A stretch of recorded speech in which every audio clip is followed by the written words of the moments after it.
Father, Son, and Holy Spirit. Heavenly Father, we thank you for all the graces that you showered upon us. Thank you for the gift of life. Thank you for everything. We ask you to send forth your Holy Spirit to guide us and help us to stand to all the world. This we ask and pray through Christ our Lord. Amen. Father, Son, and Holy Spirit. Okay, so how are you today? Fine, thank you. Okay, so before we start, can we pick up some pieces of paper and arrange your chair?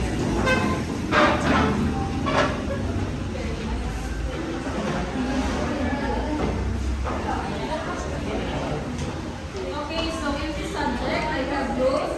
First, you have to raise your hand before speaking, and then use kind words always, and then listen attentively and ensure the cleanliness of the classroom and focus on stay focused. Okay, so but before we start our discussion, I would like to request everyone to please stand for our just a quick energizer.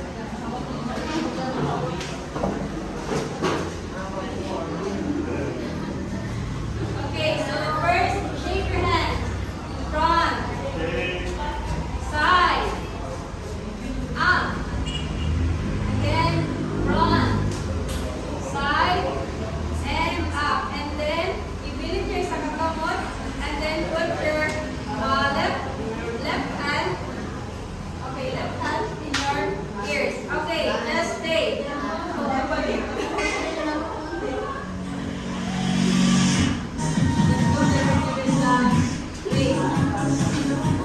Okay, very good everyone.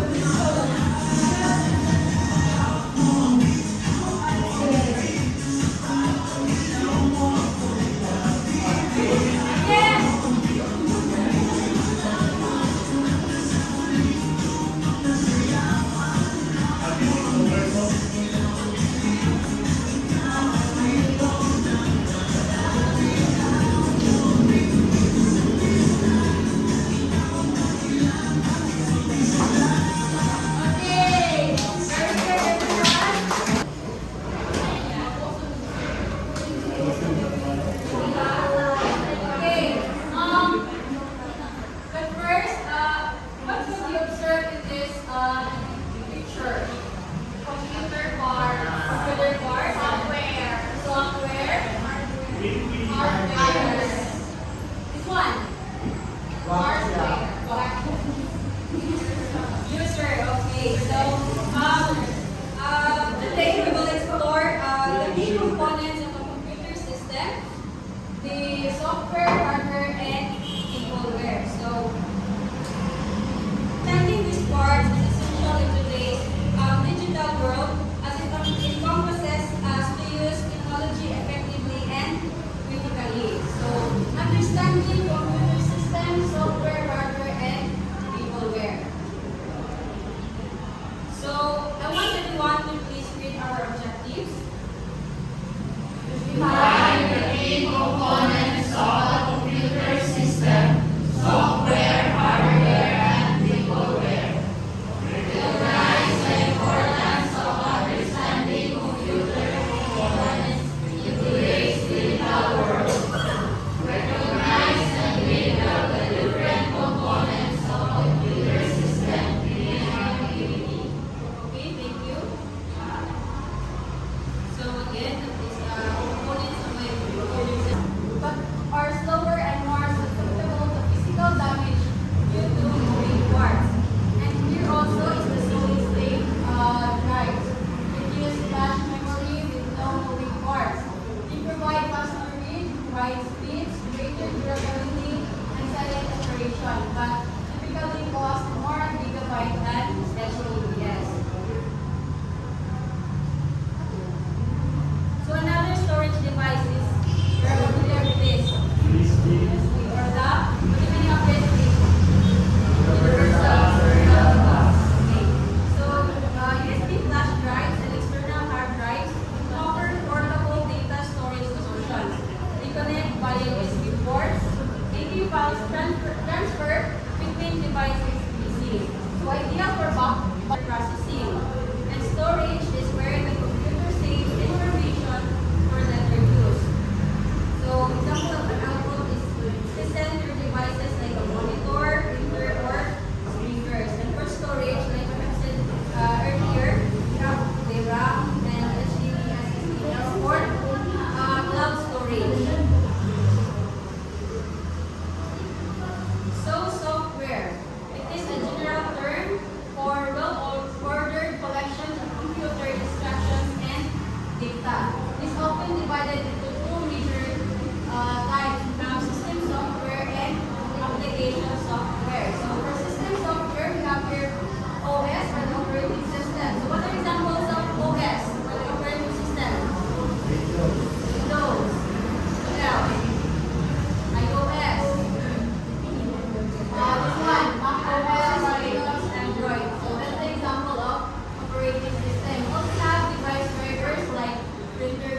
hardware, we have this management tools. We have the Aquarius software. For application software, we have here the productivity software. We have Microsoft Office, Word, Excel, and the Google Docs. For web browsers, we have Google Chrome, Mozilla Firefox, and Safari. We also have here media players like the Windows Media Player, Windows Media Player. And for communication tools, we have Slack, Zoom, and WhatsApp, and many more.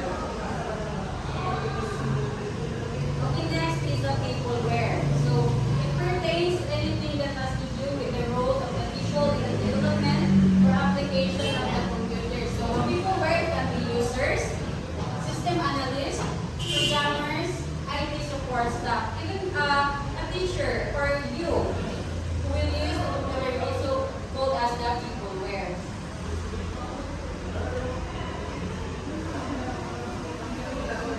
Okay, so how they interact. So hardware executes instructions, and software it provides the instructions, and peopleware creates and manages. So integrating all components for success, hardware, software, and peopleware must work together seamlessly for optimal system performance. So technology alone cannot succeed without skilled people who manage and use it effectively. So this collaboration drives user satisfaction, productivity, and innovation in every computing environment. So kasama na ang computer, walay ba, manit or walay ba, right, diba? So, activity 5. So, do you have any questions, class? No. Okay. So, let's proceed with activity. So, the activity is called as classify these instructions. The class will be divided into 3 groups. Give at least 3 examples of each component, like with software, hardware, and hardware. And then, we need to classify this group them with hardware, software, or hardware. And then, write the function of each example. So, I have here Manila paper and a pen token. So, I think someone will transfer here. Okay, ano na? Okay, this is for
Ladies first, group 1, present your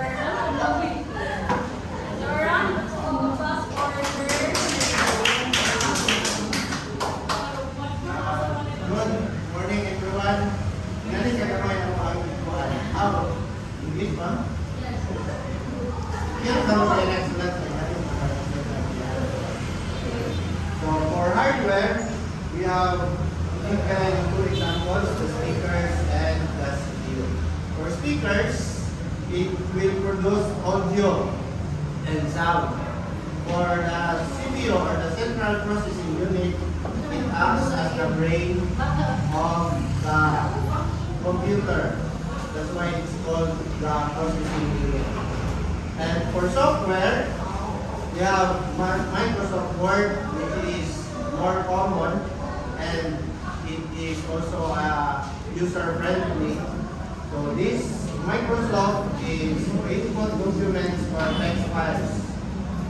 And Microsoft PowerPoint used to create slide shares or presentations. So for the third one, the PeopleWare, our first example is IT, which is Ma'am Regalo Aguilar. She is an IT. So it acts as programmer or software developers. And the second one is system analyst. It studies, analyze, and improve computer systems. That's all I think.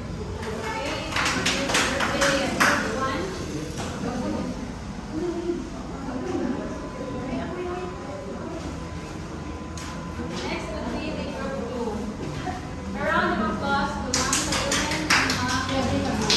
Good morning everyone, we are the group 2. In our group, we choose 2 because There are two examples. first, the hardware, keyboard. The item is mouse. The function of this is that for typing words,